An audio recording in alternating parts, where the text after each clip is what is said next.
بسم الله الرحمن الرحيم. Assalamualaikum warahmatullahi wabarakatuh. Innal hamdalillah nahmaduhu wa nasta'inuhu wa nastaghfiruh wa na'udzu billahi min sururi anfusina wa min sayyiati a'malina. Man yahdihillahu fala mudhillalah wa man yudlil fala hadiyalah. Asyhadu an la ilaha illallah wahdahu la syarikalah wa asyhadu anna Muhammadan abduhu wa rasuluhu la nabiyya ba'da. Ya ayyuhalladzina amanu taqullaha haqqa tuqatih wa la tamutunna illa wa antum muslimun. Ya ayyuhan nasu taqu rabbakumul ladzi khalaqakum min nafsin wahidah wa khalaqa minha zawjaha wa batha minhuma rijalan katsiran wa nisaa'a wattaqullaha alladzi tasaaluna bihi wal arham innallaha kana 'alaikum raqiba. Ya ayyuhan nasu taqu ya ayyuhalladzina amanu taqullaha wa qulu qawlan sadida yuslih lakum a'malakum wa yaghfir lakum dhunubakum wa may yuti'illaha wa rasulahu faqad faza fawzan 'azima. Amma ba'du. Bapak-bapak yang dimuliakan oleh Allah Subhanahu wa taala, kita lanjutkan kajian kita membahas tentang kitab Adabul Mufrad, masih berkaitan dengan orang tua. Masih berkaitan dengan orang tua. Dan kita telah sampai pada bab yang ke-10, hadis ke-21. Bab yang sangat penting dan satu bab yang menjadi inti daripada berbuat baik kepada orang tua, ya intinya di sini. Berbuat baik kepada orang tua itu intinya di sini. Gitu. Babu qala al-muallif Imam Bukhari mengatakan babu man adraka walidayhi falam yadkhulul jannah.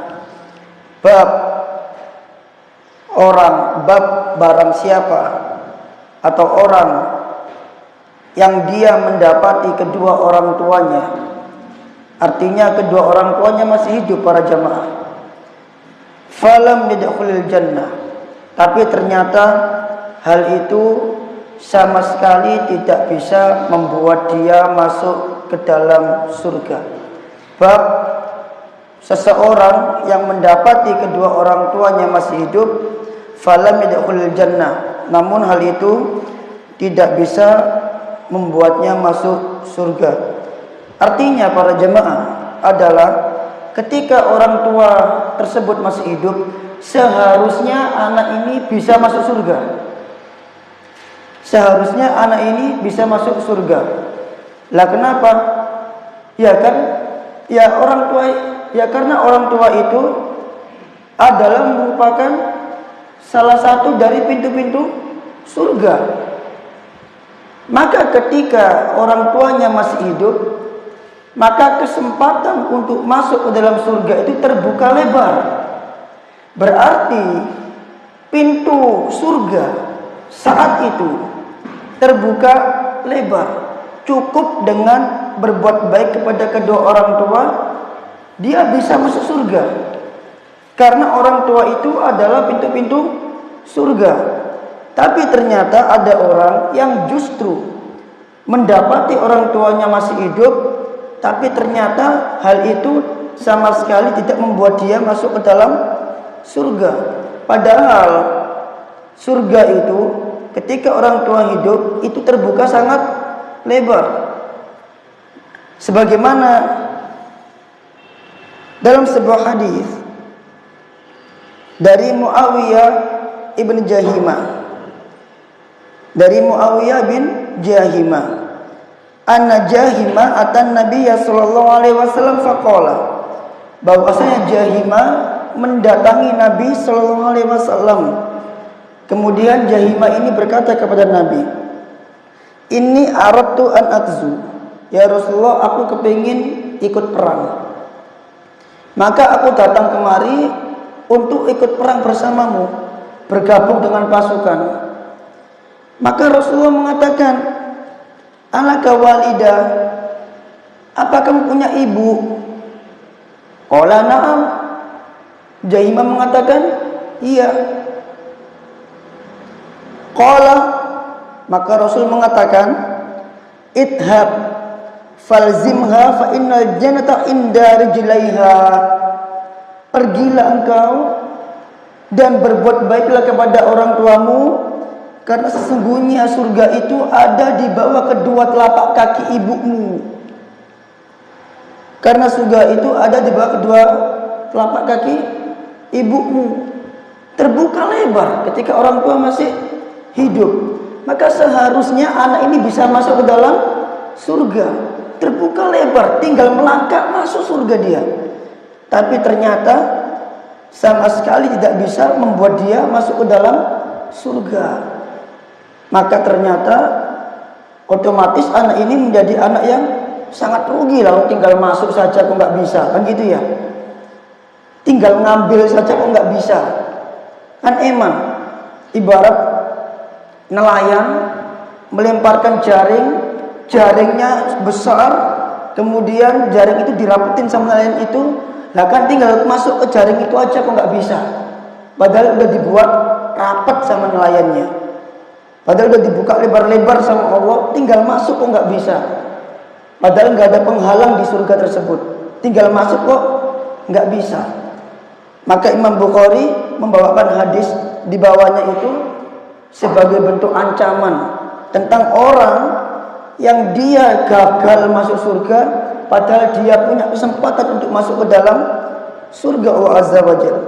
Imam Bukhari mengatakan, haddatsana Khalid bin Makhlad qala, telah menceritakan kepada kami Khalid bin Makhlad qala, dia berkata, haddatsana Sulaiman ibnu Bilal qala, telah menceritakan kepada kami Sulaiman bin Bilal qala, dia berkata, haddatsana Suhail, telah menceritakan kepada kami Suhail an abihi, dari bapaknya, an Abi Hurairah, dari Abu Hurairah radhiyallahu anhu, anin Nabi sallallahu alaihi wasallam, dari Nabi sallallahu alaihi wasallam qala, beliau berkata, raghima anfuhu, raghima anfuhu, raghima anfuhu, 3 kali. Hinalah seseorang, atau celakalah seseorang, atau sungguh merugilah seseorang. 3 kali beliau mengatakan itu. Hinalah seseorang, sungguh terhina seseorang, sungguh terhina seseorang. Raghima anfuhu artinya terhina atau celaka. Celakalah seseorang, celakalah seseorang, celakalah seseorang. Berarti dia tidak mungkin selamat, ya kan? Qalu, mereka berkata, yakni para sahabat Rasul berkata, apa kata para sahabat? Ya Rasulullah, man? Wahai Rasulullah, siapa yang celaka? Siapa yang celaka? Rasul mengatakan, man adrakal walidai indal kibar au ahadahuma fadakhalan nar, yaitu orang yang mendapati kedua orang tuanya indal kibar, ketika kedua orang tuanya berada di usia tua, di usia sepuh, mendekati wafat, au ahadahuma, atau mendapati salah satu dari kedua orang tuanya, berarti dari kedua orang tua itu wafat satu, sehingga tinggal satu saja dia dapatin kedua orang tuanya. Tapi ternyata fadakhalan nar, justru dia masuk ke dalam neraka lah. Gimana ini? Makanya Nabi katakan, ini anak celaka ini. Ini anak celaka, rugi, hina. Nah, kenapa? Itu tadi. Harusnya dia masuk surga, tapi justru malah masuk ke dalam neraka. Orang tua itu kan tiket ke surga. Dia sudah pegang tiket ke surga, tapi justru tiketnya itu hangus, nggak jadi masuk surga, malah masuk ke dalam neraka. Berarti ada yang salah pada anak ini. Ada sesuatu yang salah pada anak ini yang menyebabkan dia tidak bisa masuk surga. Ma'asyiral muslimin, apa yang salah dari anak ini? Begitu. Maka kita harus baca syarah hadis ini biar lebih jelas apa yang menyebabkan dia masuk ke dalam neraka. Kita baca syarahnya dari kitab saya dulu. Di sini dikatakan wal makna, dan makna dari hadis ini anna barrahuma inda kibarihima, bahwasanya berbuat baik kepada keduanya ketika keduanya di usia yang sudah tua, sudah sepuh. Wa du'fihima, ketika keduanya pada keadaan yang sangat lemah, nggak punya kekuatan lagi, sudah sangat lemah. Bil khidmati wan nafaqati wa ghairi dzalik, dengan cara berkhidmat kepada keduanya dan memberi nafkah keduanya dan yang lainnya. Mimma yahtajani ilaihi, pada apa-apa yang keduanya butuh. Apa yang keduanya butuh, engkau beri, engkau kasih khidmah, engkau kasih nafkah keduanya pada semua kebutuhan yang dibutuhkan oleh keduanya. Sababun lidukhulil jannah, itu adalah sebab masuk ke dalam surga. Intinya berbuat baik ya di sini, ma'asyiral muslimin, sebab masuk ke dalam surga. Tapi kenapa kok dia bisa masuk ke dalam neraka? Maka kebalikan dari perbuatan yang menyebabkan dia masuk ke dalam surga, kebalikannya. Faman qasira fi dzalika, maka barang siapa yang membatasi hal itu, yang tidak melakukan hal itu, tidak memberi nafkah, tidak melakukan khidmah, pengabdian kepada orang tuanya, dia enggak mengabdi kepada kedua orang tuanya, maka fatahu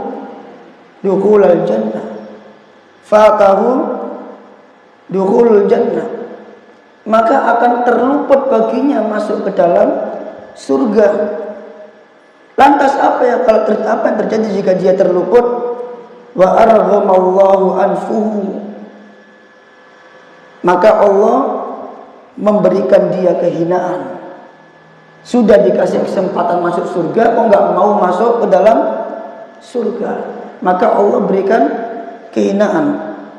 Ikhwan, ketahuilah bahwasanya di antara pintu-pintu surga itu adalah pintu Al-Walid, Babul Walid, pintu yang diberi nama oleh Allah dengan Babul Walid, pintu orang tua. Pintu itu dibuat khusus oleh Allah Azza wa Jalla untuk dimasuki oleh orang-orang yang berbakti kepada orang tua. Dan pintu itu terletak di tengah-tengah surga. Pintu itu terletak di tengah-tengah surga. Kenapa kok diletakkan di tengah surga? Sebagai bentuk bahwasannya pintu itu mudah untuk dimasukin, gampang untuk dimasukin. Setiap orang bisa masuk ke dalam pintu itu karena dia letaknya di tengah-tengah. Rasul SAW mengatakan, al-walidu awsatu abwabil jannah, orang tua itu adalah pintu-pintu surga yang paling tengah. Fa in syi'ta fa'adi dalikal bab, kalau kamu mau, kamu bisa saja menyia-nyiakan pintu itu. Artinya menyia-nyiakan orang tuamu. Kalau kamu mau, kamu bisa sia-siakan orang tuamu, sia-siakan pintu surga tersebut, gak ada masalah. Tapi wa in syi'ta, dan kalau kamu mau, ikhfadhu, jagalah pintu itu. Jagalah pintu itu. Terserah. Terbuka lebar ini. kalau kamu mau, kamu bisa sia-siakan pintu ini. Tapi kalau kamu mau, kamu jaga pintu ini. Artinya apa? Kau punya orang tua, kau jaga orang tuamu itu. Kau jaga orang tuamu. Makanya Al-Imam Ibnul Jauzi rahimahullah dalam kitab beliau Al-Birrul lil Walidain, berbakti kepada orang tua, beliau membawakan ucapan Iyas ibn Muawiyah ketika dia menangis disebabkan ibunya wafat. Kemudian ditanya kepada Iyas, kenapa dia menangis? Lantas Iyas mengatakan, kana li babani, dulu aku punya 2 pintu surga. Dulu aku punya 2 pintu surga. Kini pintu surga itu tinggal 1 saja. Pintu surganya tinggal 1. Jadi kalau kita punya 2 orang tua, ini adalah 2 pintu surga. Kalau wafat salah satunya, berarti pintu surga tinggal 1. Berarti kesempatan masuk surga itu lebih sempit lagi. Kalau wafat dua-duanya, maka pintu surga itu tertutup semuanya karena sudah wafat. Tapi kalau sebelum mereka wafat kita telah sukses dalam misi berbakti kepada kedua orang tua, maka wafatnya keduanya itu akan menjadi sebab bagi kita untuk masuk ke dalam surga. Tapi kalau kita gagal, maka wafatnya keduanya itu akan menjadi sebab bagi kita untuk masuk ke dalam neraka. Dan hadis ini, ma'asyiral muslimin, itu ada hadis yang semisal tentang ketika Rasul sallallahu alaihi wasallam naik ke mimbar. Jenengan tahu Rasul sallallahu alaihi wasallam pernah naik ke mimbar dan beliau mengucapkan amin di anak tangga yang pertama. Kemudian ketika naik di anak tangga yang kedua, beliau juga mengucapkan amin. Kemudian naik di anak tangga ketiga, beliau mengucapkan amin. Berdasarkan hadis ini, mimbar Rasul itu ada 3 anak tangga, bukan 2. Berdasarkan hadis ini, mimbarnya Rasul itu ada berapa anak tangga? 3. Karena beliau mengucapkan amin anak tangga pertama, amin anak tangga kedua, dan amin anak tangga ketiga. Jadi nggak ada masalah kalau mimbar itu dibuat 3 anak tangga. Tentu hal itu membuat para sahabat bertanya, mengapa beliau mengucapkan amin? Maka Rasul menjawab, atani Jibril faqala, Jibril datang kepadaku, kemudian Jibril mengatakan, ya Muhammad, man adraka Ramadan falam yukfar lahu fa'abadahu Allahu. Wahai Muhammad, barang siapa yang mendapati Ramadan tapi dia nggak diampuni, ya, maksudnya ya kok eman gitu. Ramadan itu bulan ampunan, kok bisa kamu tidak termasuk hamba yang diampuni, kan gitu. Sudah kurang apa di Ramadan itu? Sudah full semuanya ampunan, puasanya, sholatnya, semuanya ampunan. Bahkan Ramadannya juga ampunan. Kok bisa kamu tidak terjaring ke dalam kelompok yang diberi ampunan? Kan eman. Berarti orang seperti ini parah atau enggak? Parah. Didoakan sama Jibril, fa'abadahullah, semoga Allah menjauhkan dia dari rahmatnya. Fakultu amin, maka aku pun mengatakan amin. Ini doanya Jibril, diaminkan sama Jibril, diaminkan juga sama Rasul, pasti terkabul. Pasti terkabul. Kemudian naik anak ke tangga kedua, Jibril mengatakan, waman adraka walidayhi au akhadahuma fadakhalan nar fa'abadahullah. Dan barang siapa yang mendapati kedua orang tuanya atau mendapati salah satu dari kedua orang tuanya, Fadakhalan nar, tapi dia masuk ke neraka. Tapi dia masuk ke dalam neraka.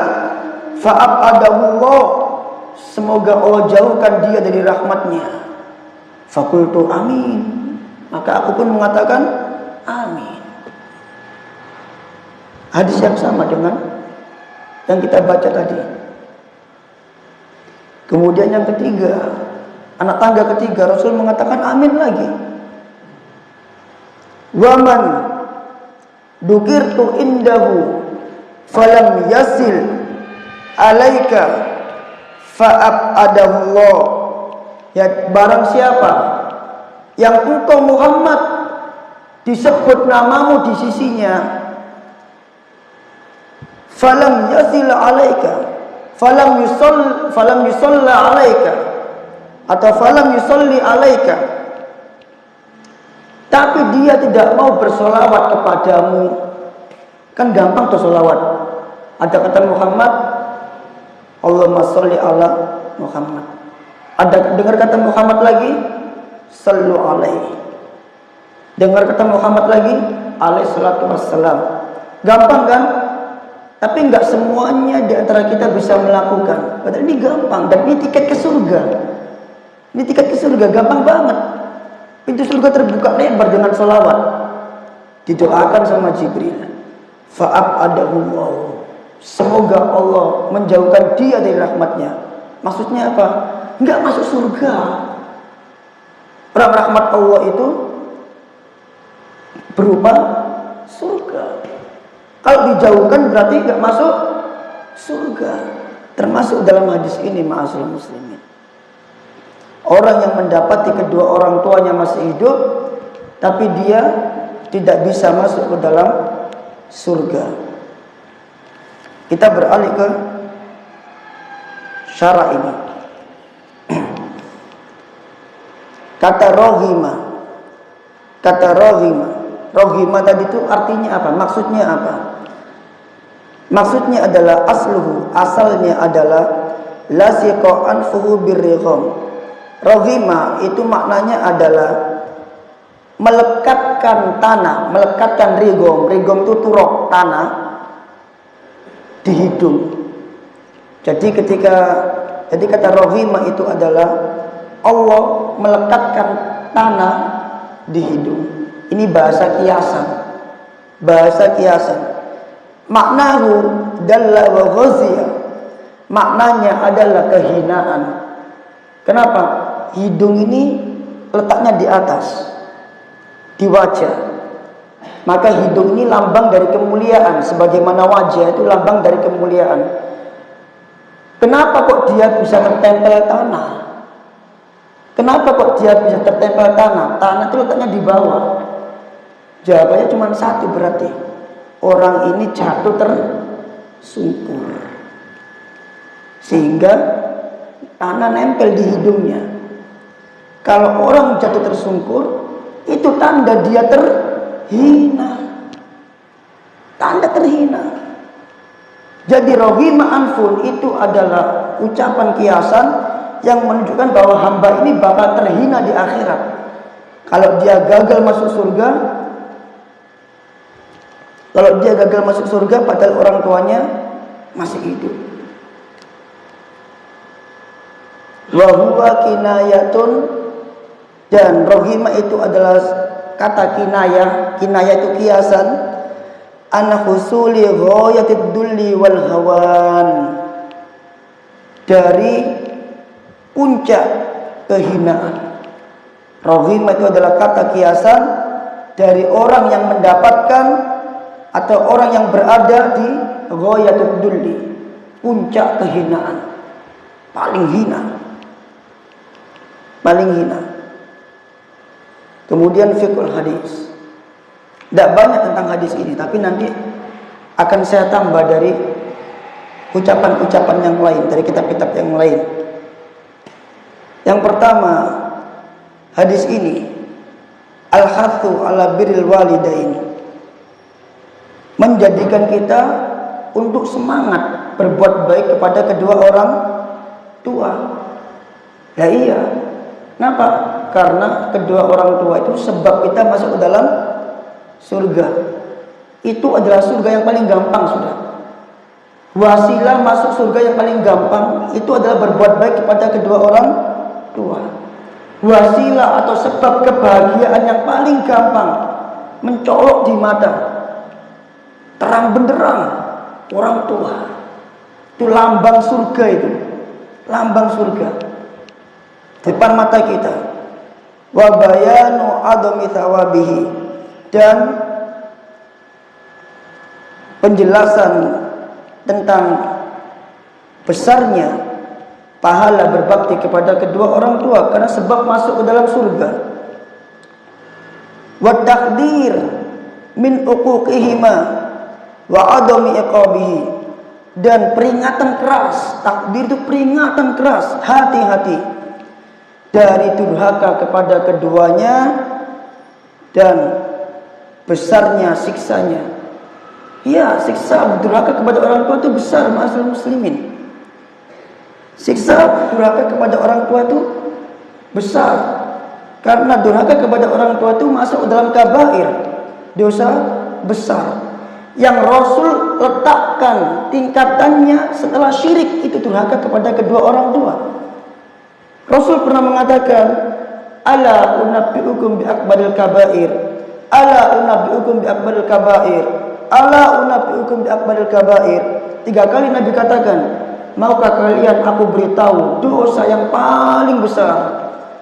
Maukah kalian aku beritahu dosa yang paling besar?" 3 kali beliau ngomong begitu. Kemudian beliau mengatakan yang pertama, al-isyraku billah, syirik kepada Allah. Yang kedua, orang tua. Orang tua, Pak, uququl walidain, durhaka kepada orang tua. Dosa yang paling besar itu. Tingkatannya setelah syirik. Nggak main-main berarti. Jadi ini orang tua harus dijaga baik-baik. Nggak boleh ada kata yang menyakiti dia. Nggak boleh ada sikap yang menyakiti dia. Nggak boleh. Haram. Dijaga betul. Nggak boleh ada kata yang menggoreskan luka di hatinya. Nggak boleh ada perbuatan kita yang menggoreskan luka di hatinya. Tidak boleh ada sikap yang meneteskan air mata keduanya. Tidak boleh ada perbuatan yang bisa meneteskan air mata keduanya. Tak boleh. Karena letaknya setelah syirik. Sebagaimana berbakti kepada orang tua, letaknya setelah tauhid. Tauhid, kemudian derajat kedua, berbakti kepada kedua orang tua. Demikian juga durhaka kepada orang tua. Letaknya setelah syirik. Syirik, yang kedua durhaka kepada orang tua. Habis Allah, orang tua. Habis hubungan dengan Allah, hubungan dengan orang tua. Menjaga hubungan dengan Allah, kemudian menjaga hubungan dengan orang tua. Penting. Bahkan Rasul Sallallahu Alaihi Wasallam mengatakan bahwa ada 3 orang yang enggak bakal masuk surga. Ada 3 orang yang tidak mungkin masuk ke dalam surga. Yang pertama, al-mudmin, orang yang habis sedekah disebut-sebut. Yang kedua, al-aquli walidain, orang yang durhaka sama kedua orang tua. Yang ketiga, al-mukadzibun bil qadar, orang yang mendustakan takdir. Ini kata Rasul, 3 orang yang enggak bakal masuk ke dalam surga. Jadi ini hadis ini enggak main-main. At-takdir, peringatan keras dari durhaka kepada keduanya dan besarnya hukuman durhaka kepada orang tua. Bahkan di hadis lain Rasul mengatakan tentang anak yang durhaka kepada orang tua ini. Rasul mengatakan, la yuqbalu minhum surfan wala adlan. Orang yang durhaka kepada orang tua itu, kata Rasul, ada 3 orang yang Allah tidak menerima amalan wajibnya dan amalan sunnahnya. Amalan wajib berarti apa? Sholat. Amalan sunnah banyak. Dan ini kata Rasul, la yuqbalu minhum, tidak diterima dari mereka amalan wajib dan amalan sholat, amalan wajibnya dan amalan sunnahnya, enggak diterima oleh Allah kata Rasul. Salah satunya siapa? Al-aquli walidayhi, anak yang durhaka kepada orang tua. Meskipun sholat, kalau dia durhaka sama orang tua, enggak Allah terima sholatnya. Sampai segitunya, sampai dijadikan sama Nabi ukuran diterimanya atau tidak suatu amal. Apakah di Al-Quran ada? Ada. Di antara tanda diterimanya amal itu ketika anak tersebut berbuat baik kepada kedua orang tua. Allah katakan dalam surah Al-Ahqaf, pada bagian kita tiru kiri bagian atas, gitu ya. Al-Ahqaf surat ke-40 letaknya kiri bagian atas. Pada ayat ketika Allah mengatakan wa wassaynal insana biwalidayhi ihsana hamalathu ummuhu kurhan wa wada'athu kurhan, seterusnya. Itu ayat tentang berbakti kepada orang tua. Di akhir kisah tentang berbakti kepada orang tua, Allah mengatakan ulaikal ladzina nataqabbalu anhum ahsana ma amilu. Mereka itulah orang-orang yang kami terima amal-amal kebaikannya. Siapa yang dimaksud dengan mereka? Yang berbakti kepada kedua orang tua. Karena Allah menjelaskan tentang bakti kepada orang tua, kemudian Allah kasih kesimpulan, ulaikal ladzina nataqabbalu anhum ahsana ma amilu wa natajawazu anhum sayyi'atihim fi ashabil jannah. Mereka itulah orang-orang yang kami terima amal-amal kebaikan mereka dan kami ampuni kesalahan-kesalahan mereka dan kami masukkan mereka ke dalam golongan ashabul jannah. Di antara ciri atau tanda atau sebab diterimanya amal itu berbuat baik kepada kedua orang tua. Berarti di antara sebab tidak diterimanya amal itu adalah durhaka kepada kedua orang tua. Yang kedua, birrul walidaini inda kibarihima wa du'fihima bil khidmati awin nafaqati sababun lidukhulil jannah. Berbakti kepada kedua orang tua ketika keduanya di usia yang tua, ketika keduanya pada keadaan lemah, bil khidmati dengan mengabdikan diri kepada keduanya atau menafkahi keduanya, sababun lidukhulil jannah, adalah sebab masuk ke dalam surga. Wa man qasira fi ada'i hukukihima, dan barang siapa yang membatasi atau yang tidak mau untuk memenuhi atau menunaikan hak-hak keduanya, lam yadkhulul jannah, dia tidak akan masuk ke dalam surga. Wa arghamallahu anfahu, dan Allah akan menghinakan dia. Ingat, rogima anfun tadi adalah kata kiasan yang menunjukkan bahwa hamba ini berada di atas puncak kehinaan. Saya sempat mencatat semalam mengapa kok dikhususkan ketika kibar? Kenapa kok dikhususkan ketika orang tua itu usia sepuh? Dikatakan di sini, wa inna ma khassa halal kibar, dan hanya saja dikhususkan keadaan di usia tua bil khidmati, dengan mengabdi kepada kedua orang tua, ma'anna khidmatal abawaini mahmudatun fi jami'il ahwal, bahwasannya atau bersamaan bahwasannya mengabdi kepada kedua orang tua itu adalah terpuji dalam segala keadaan. Mau apapun keadaannya, khidmah kepada kedua orang tua itu adalah terpuji. Li'anna abawaihi indahul kibar ahwaju ilal khidmah. Kenapa kok ketika usia kibar? Karena kedua orang tua itu ketika dia berada di usia tua, mereka sangat membutuhkan dengan yang namanya pengabdian anaknya, yang ngurusi pampersnya, ya Pak Andro ya, yang ngurusi keperluan-keperluannya, yang ngurusi BPJS-nya kalau ke rumah sakit. Itu mereka sangat butuh ketika mereka di usia kibar, makanya dikhususin lebih-lebih pada usia kibar, begitu. Fathawabu fil khidmati inda syiddatil haja akthar. Maka pahala ketika mengabdi dalam keadaan yang sangat sulit itu lebih banyak. Mengabdi pada keadaan yang sangat sulit itu justru lebih banyak. Ingat ma'asyiral muslimin, besarnya pahala itu tergantung dengan besarnya bala. Besarnya pahala itu tergantung dengan besarnya ujian. Semakin besar ujiannya, makin besar pahalanya. Makanya para nabi itu adalah orang yang paling besar pahalanya. Nah, kenapa? Karena ujiannya paling berat. Besarnya pahala itu tergantung dengan besarnya ujian, itu berjalan lurus. Maka semakin orang tua itu memasuki usia kibar, makin sulit untuk berbakti kepada keduanya.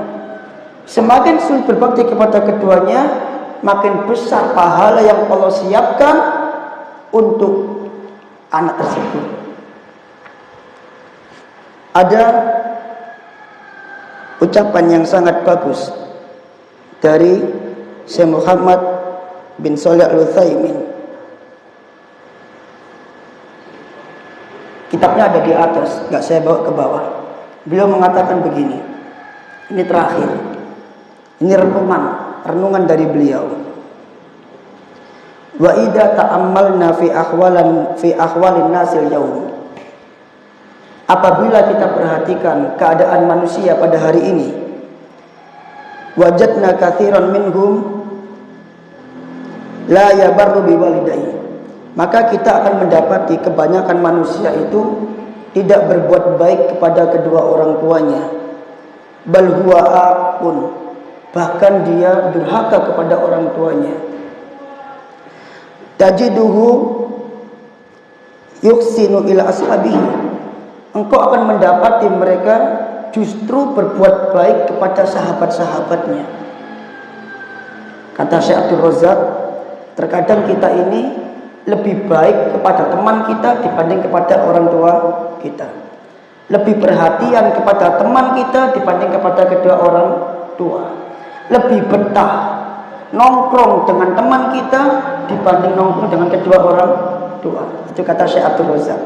Kadang kita lebih lembut kepada teman kita dibanding kepada kedua orang tua kita. Terbalik. Wala yamillal julusa ma'ahum, dan tidak betah, dan mereka tidak betah kalau duduk bersama orang tua. Dan mereka betah duduk bersama teman-temannya. Lakin lau yajlisu ila abihi au ummihi sa'atan naharin, tapi kalau seandainya dia duduk bersama bapaknya atau duduk bersama ibunya sa'atan naharin, sekejap saja, sejenak saja, la wajadtahu, maka engkau akan mendapati dia tidak betah, tidak kerasan. Duduk sama teman-temannya kerasan berlama-lama, tapi ketika duduk bersama orang tua tidak kerasan. Apa buktinya? Ini Pak, HP. Jangan pernah jumpai anak orang tuanya ngomong dia HP-an. Dia HP-an. Ini taruh dulu. HP-nya taruh dulu. Orang tuanya dijak ngomong dulu. Saya pernah ditegur bapak saya dulu Pak. Ditegur bapak saya begini, kalau orang tua lagi ngomong, HP-mu taruhan. Saya ingat sampai sekarang itu. Ini bentuk anak nggak betah sama orang tua. Apakah ini bentuk berbakti? Enggak. Ini bentuk apa? Durhaka sama orang tua ini. Ya, orang tuanya ngajak ngomong, dia benar jawab. Dia jawab omongan orang tuanya. Dia menanggapi orang tuanya, tapi matanya ke sini, Pak. Matanya ke HP. Balasin chatting, scroll Facebook, scroll WA. Orang tuanya ngomong cerita di sampingnya. Apakah ada zaman sekarang? Banyak. Anak-anak kaum muslimin.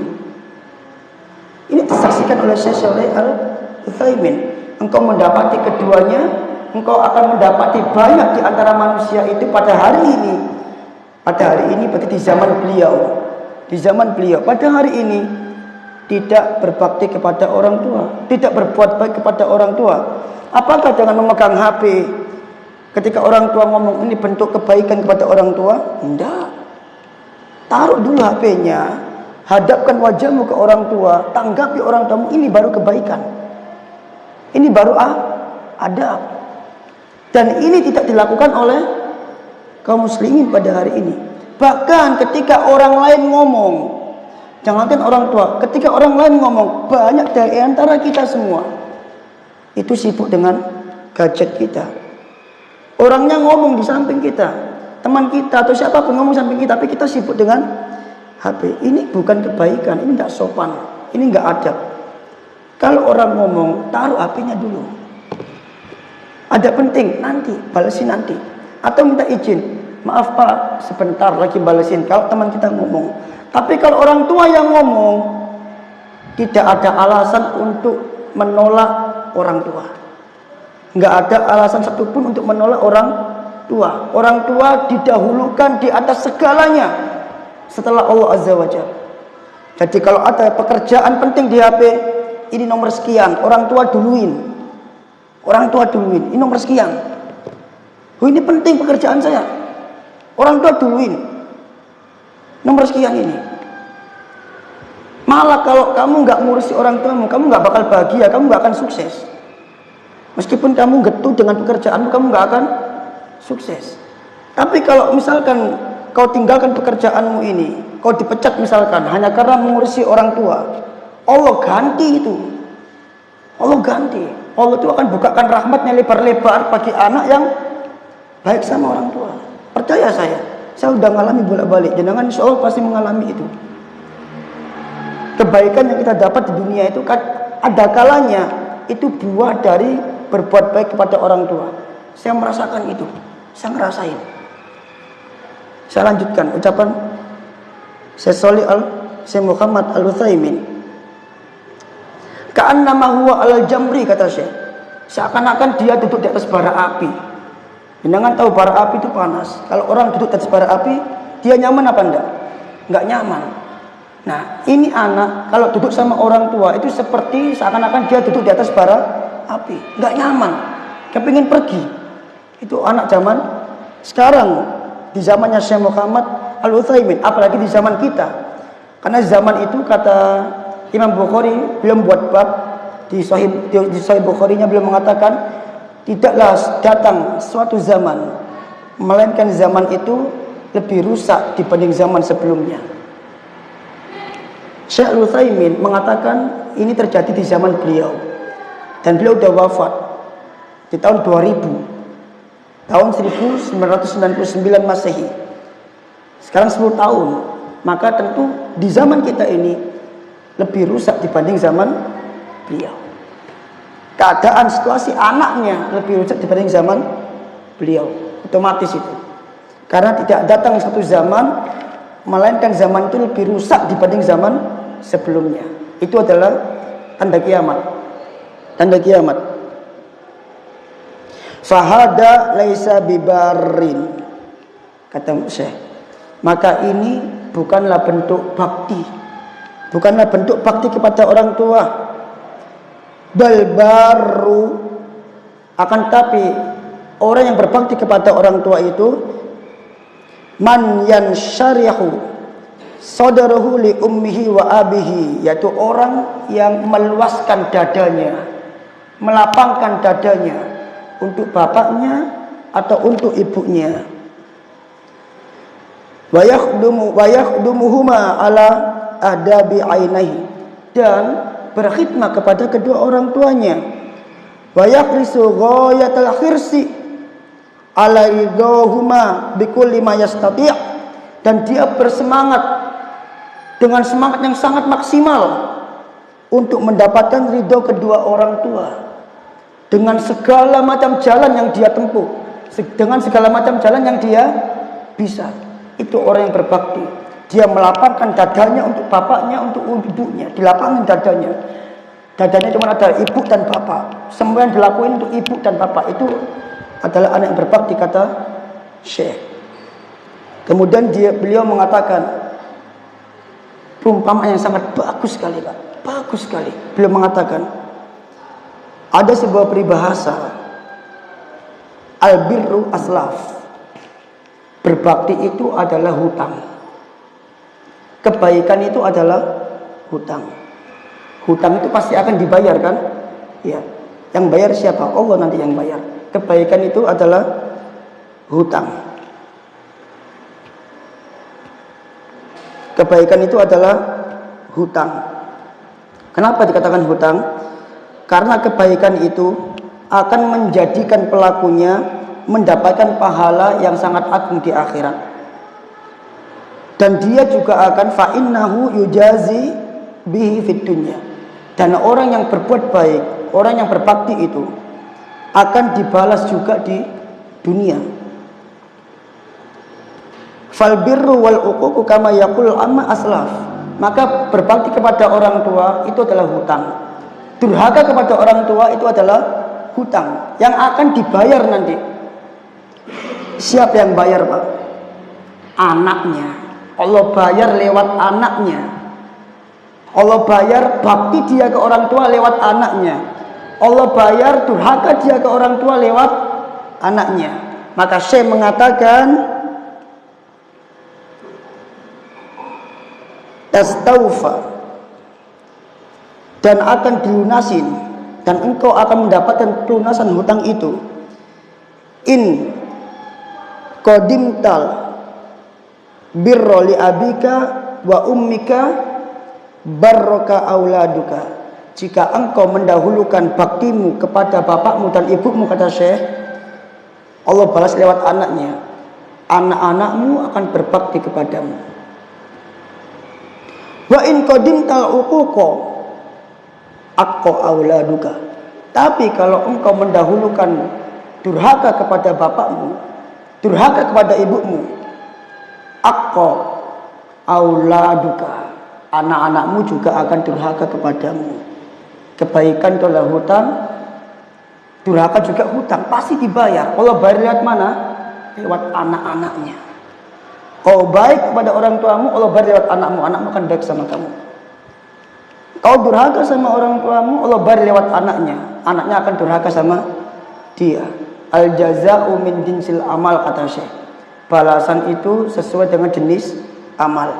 Wa kama tadinu tudan, dan sebagaimana engkau memperlakukan orang lain, engkau pun akan diperlakukan sama.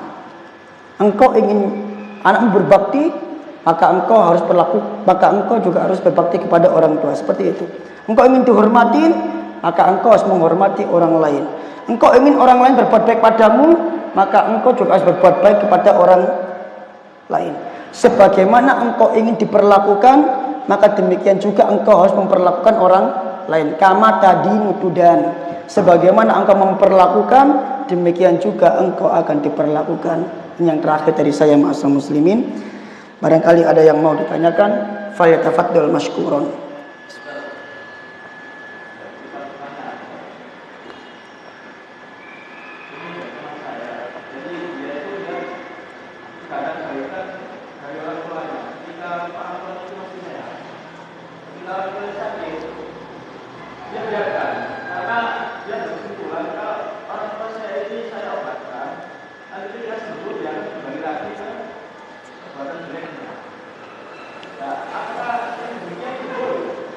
Tidak, itu sikap yang salah.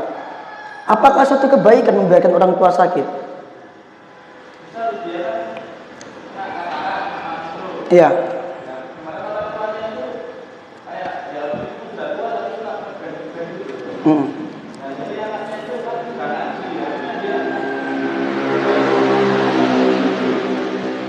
Iya, pertanyaannya, apakah dinamakan kebaikan dengan membiarkan orang tua sakit?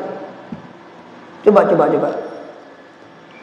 Apakah ada orang tua yang ridho anaknya sakit? Ya udah, kamu sakit aja daripada kamu nanti di luar aneh-aneh, mending kamu sakit. Apakah ada orang tua seperti itu? Tidak ada, saya rasa. Sak nakal-nakalnya anak, ketika anak itu sakit tetap diobati sama orang tua. Kan gitu kan? Itu kebaikan. Berarti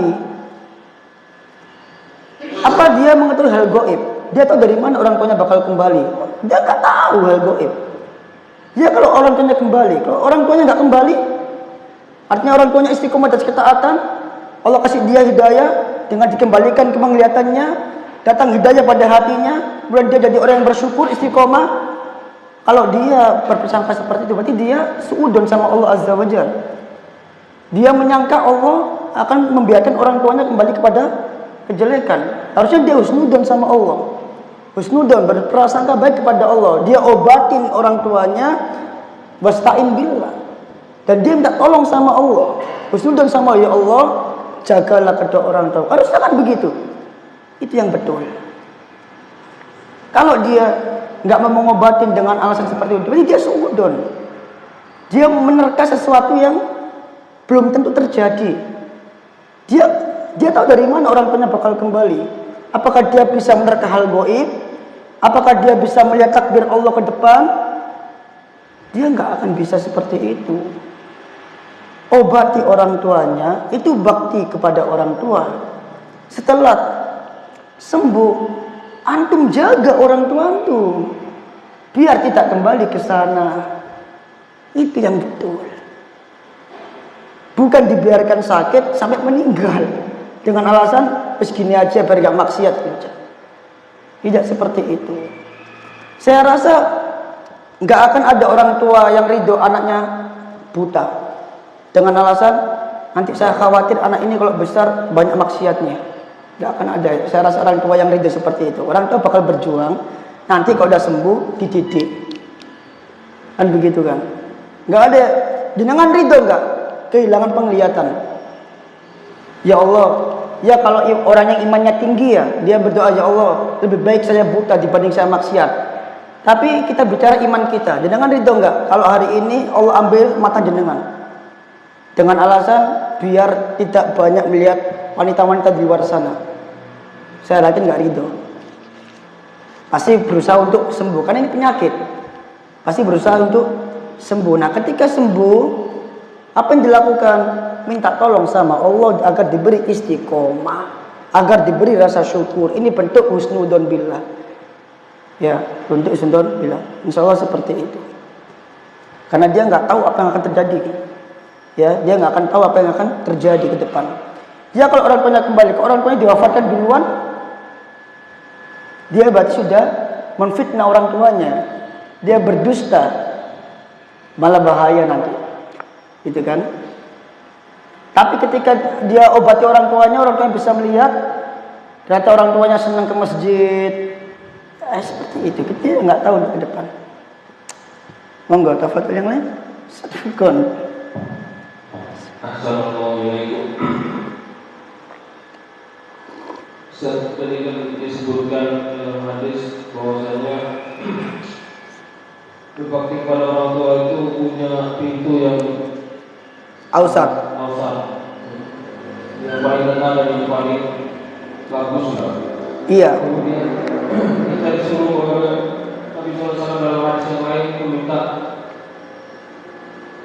Firdaus al-A'la, surga Firdaus yang paling tinggi. Itu gimana kita memahami keduanya? Sedangkan di sini kan paling tengah, kemudian maksudnya yang paling bagus juga Firdaus al-A'la, Firdaus yang paling tinggi. Seperti kontradiktif. Kemudian pertanyaan kedua masalah mimbar. Mimbar Rasulullah itu kan ada 3 tingkat. Kita lihat kebanyakan masjid-masjid itu kan bahkan bukan mimbar, bukan podium gitu. Itu baiknya diganti jadikan di dua tingkat atau tetap begitu? Yang pertama, surga itu punya banyak pintu. Punya banyak pintu dan punya banyak nama. Kenapa kok Rasul menyuruh kita untuk memohon surga Firdaus? Karena orang itu kalau berbuat baik itu harus maksimal. Harus maksimal. Kalau seandainya nggak masuk ke yang paling atas, paling nggak masuk ke yang paling bawah. Dan ini perkara gaib. Kita nggak tahu bentuknya surga gimana. Terus pintu paling tengah itu letaknya di mana? Kita nggak tahu. Itu perkara gaib. Yang paling penting sekarang antum masuk surga. Itu yang paling penting. Ya, mempermasalahkan bagaimana dengan Firdaus, bagaimana pintu tengah, ini hal gaib. Ini hal gaib dan ana pribadi belum menemukan penjelasan tentang itu. Jujur, ana pribadi belum menemukan penjelasan hal itu. Itu hal gaib. Dan karena kita juga nggak bisa membayangkan tentang surga, karena surga kan mala ainun ra'at wala udun sami'at, ya kan, wala khatru ya qalbi bashar, yaitu sesuatu yang tidak pernah dilihat oleh mata, tidak pernah didengar oleh telinga, dan tidak pernah dirasakan oleh hati. Itu surga. Kita nggak bisa bayangin tengah, berarti surga itu gimana? Di tengah-tengah, terus bawahnya ini apa? Nggak bisa. Yang paling penting itu jenengan masuk surga, itu yang paling penting dah. Jadi sekarang itu yang paling penting melakukan semua mengambil semua peluang-peluang yang membuat kita masuk ke dalam surga. Mengambil, memanfaatkan semua peluang-peluang yang ada. Yang mana peluang itu mengantarkan ke dalam surga. Itu yang paling penting. Yang paling penting. Diambil semuanya. Bakti orang tua jelas. Istiqomah baca Quran sehari seayat. Jaga sampai wafat. Setiap pintu kebaikan yang antum dapatkan, antum pegang erat, istiqomah, jaga. Kata Ustaz Ridwan apa? Qul amantu billahi tsumma istaqim. Beliau kan suka begitu. Katakanlah aku beriman kepada Allah, kemudian istiqomahlah. Antum dapat itu kebaikan, istiqomah. Nah sekarang di hadapan antum ini apa yang antum bisa lakukan? Kalau saya pribadi, ketika saya melihat dosa saya yang sudah selangit, saya cuma bisa melihat orang tua saya. Ini yang paling bisa saya jadikan pegangan. Ibarat orang masuk jurang, untuk bisa selamat dari jurang itu pegangan rotan atau akar atau apapun itu. Dan yang paling saya bisa lihat untuk saat ini itu kedua orang tua saya. Saya pegang erat.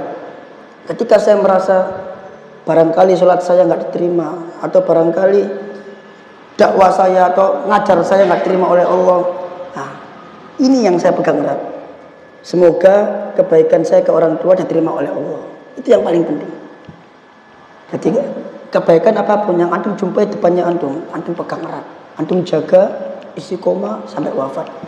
Urusan Allah masuk surga kemana, mau masuk surga yang tengah, surga yang atas, biar Allah yang urus.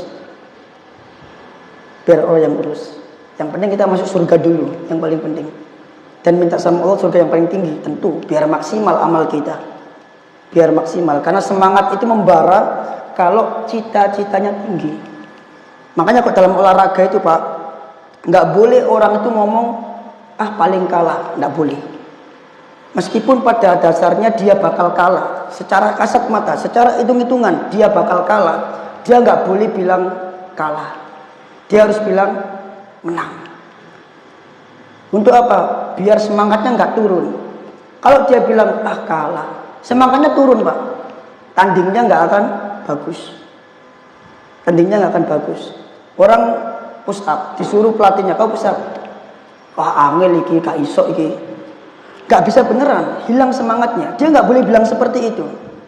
Dia harus bilang bisa. Biar semangatnya nggak turun. Biar semangatnya terus membara. Nah meskipun amalnya antum biasa-biasa, tapi antum minta surga, cita-cita antum Firdaus, itu tetap harus. Agar apa? Agar semangatnya tidak turun. Karena tingginya semangat itu berjalan lurus dengan tingginya cita-cita. Tingginya semangat berjalan lurus dengan tingginya cita-cita. Jenengan semangat kerja, pasti jenengan punya cita-cita di situ. Ya kan? Saya bercita-cita mau naik haji. pasti tingginya cita-cita jenengan menjadikan jenengan mati-matian kerja biar bisa naik haji, itu otomatis. Kan gitu gitu. Jadi apapun kebaikan yang ada di hadapan jenengan, di hadapan antum, pegang erat, istiqomah sampai wafat. Urusan nanti mau masuk pintu surga yang mana itu urusan Allah Azza wa Jalla. Tapi harapan untuk Firdaus itu harus selalu ada dalam hati. Harus ada dalam hati, pasti. Kok saya pribadi, harapan saya ya ke orang tua saya. Itu kok saya pribadi. Karena saat ini pintu surga yang nampak depan saya itu, yang paling jelas ya itu. Nah terus gimana kalau nggak punya orang tua, jangan punya anak. Anak itu kan yang dididik. Ada sebenarnya ucapan satu lagi yang saya rangkum semalam, tapi nggak nutup kalau saya katakan di sini. Mungkin pertemuan depan saya akan katakan bagaimana anak itu bisa solih. Ada tips dari Syekh Sa'id bin Waf Al-Qahtani rahimahullah, penulis Dikir Pagi Petang. Beliau membuat kata-kata yang bagus dari kitab beliau tentang pendidikan anak. Seperti itu, insya Allah. Nah, silakan. Assalamualaikum warahmatullahi wabarakatuh. Betul. Ini menyangkut masalah itu kita kan sudah yang kita tanyakan ampunan apa ya namanya orang yang durhaka sama orang tua. Gimana Pak? Ini orang yang ahli durhaka sama orang tua. Itu kan anak dengar kan dosa yang paling jaga ampunnya kan dosa sirik. Iya. Amalan apa yang tidak bisa menuju surga ya Allah? Ketika dia durhaka sama orang tua, Orang tuanya sudah tidak ada. orang tuanya nggak ada. Orangnya juga nggak ada. Kalau orang tua nggak ada, kalau berbakti kepada orang tua itu kan menyangkut hak manusia dengan manusia, ya kan? Ketika orang tua masih hidup, dia bisa minta maaf kepada orang tuanya. Tapi bagaimana kalau orang tuanya sudah wafat? Ya banyak-banyak berdoa untuk keduanya. Karena ketika wafat, yang dibutuhkan orang tua di alam barzakh itu adalah doa anaknya.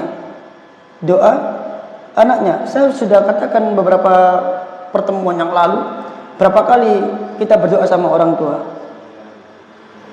Saya katakan beribu-ribu kali. Karena adab itu dia nggak berhenti. Tiap waktu jalan terus, tiap detik jalan. Siksa itu jalan terus. Siksa ini bakal berhenti ketika ada kiriman doa dari anaknya. Terus dikirim doa dia berhenti. Itu kata Rasulullah SAW. Jadi siksanya diberhentikan ketika ada anak yang mendoakan. Berarti kalau anak itu hanya mendoakan 5 kali, siksanya berhenti 5 kali. Nah, ketika anak ini terus mendoakan, doain terus. Doanya itu kan ampunan untuk orang tua. Maka dengan doa tadi itu akan membantu meringankan siksa orang tuanya seiring dengan diampuninya dosa orang tuanya dengan doa tadi itu. Makanya dalam hadis dikatakan ada orang tua itu yang tidak jadi disiksa oleh Allah, mau disiksa tapi nggak jadi. Berarti sudah habis duluan dosanya kan?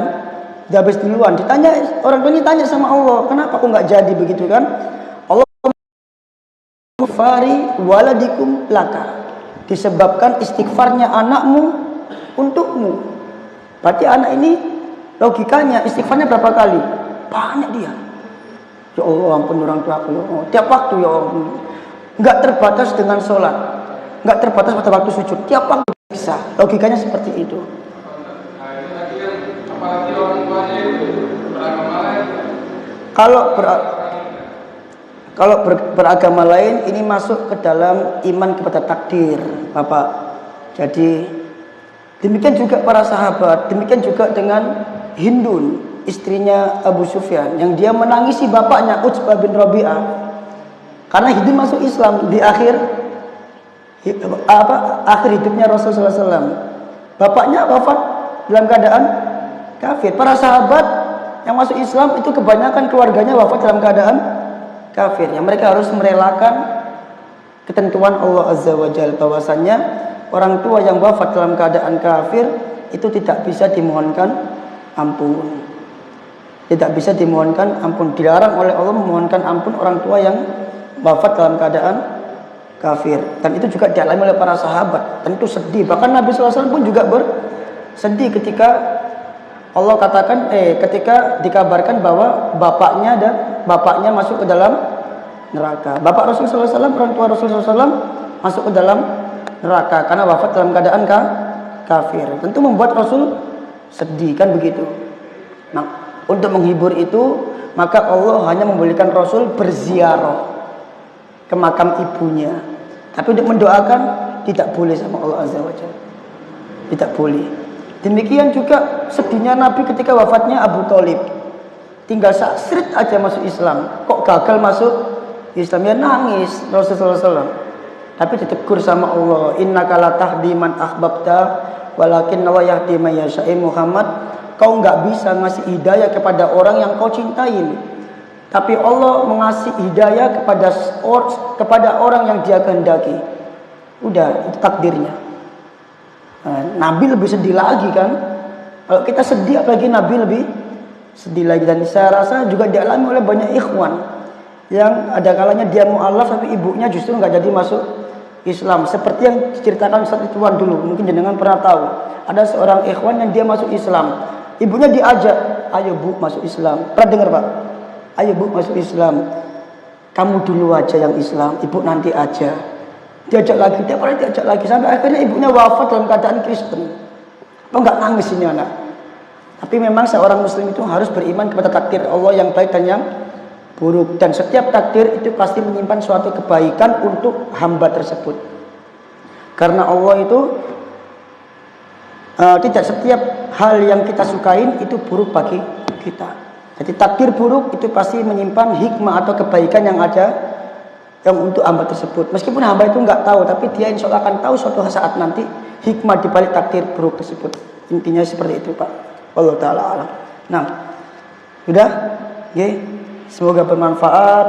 Semoga Allah jadikan kita berbakti menjadi anak yang berbakti kepada orang tua, menerima semua kebaikan-kebaikan kita dan menyelamatkan kita di dunia maupun di akhirat. Subhanakallahumma bihamdika asyhadu an la ilaha illa anta astaghfiruka wa atubu ilaik. Assalamualaikum warahmatullahi wabarakatuh.